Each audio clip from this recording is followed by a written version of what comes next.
Aleykümselam, hoş geldiniz. Kolay gelsin arkadaşlar. Okul müdürüyüm. Nasılsınız? Allah razı olsun. Sizler nasılsınız? Aleykümselam. Kolay gelsin.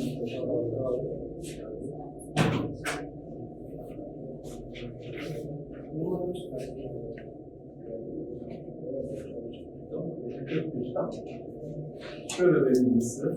Bir tane de muhtarlıktan basmadan koyuyorsunuz zaten içerisine. Yani burası boş mu? Evet. Muhtarlıktan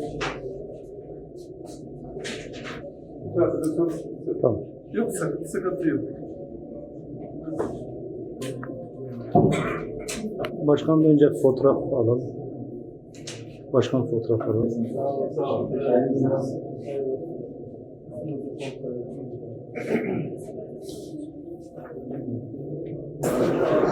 Dede.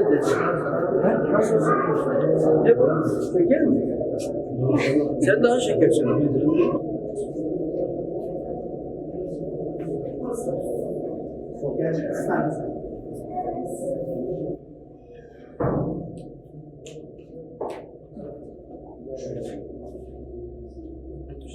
Sizler mi kullanıyorsunuz?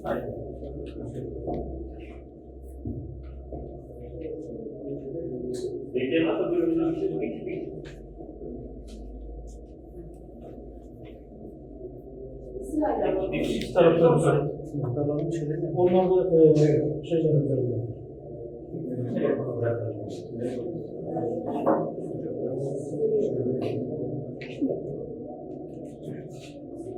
Başkan bir fotoğraf da çekeceğim.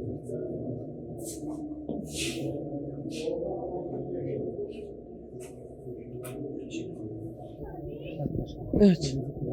Evet. Oyumuzu kullandık. Seçim kampanyasında çok şükür ciddi bir olay olmadı. Diliyorum inşallah bugün oy kullanma gününde de ciddi bir olay olmaz. Seçim kampanyası döneminde sert bir kullananlar olmuştu. Biz de seçime gidiyoruz.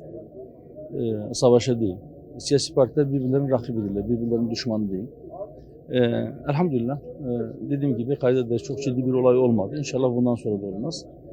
Sükunetle, huzur içerisinde bir seçim olsun ve sonuçta inşallah millet kazanacak, memleket kazanacak. Ben şimdiden sonuçların bütün milletimize, memleketimize hayırlar getirmesini Rabbimden diliyorum. İlginiz için size de teşekkür ediyorum. Seçim sonuçlarını nerede takip edeceksiniz? Seçim sonuçlarını genel merkezimizde takip edeceğiz. İnşallah sonuçlar hayırlı olur. Teşekkür ederim. Yeter mi?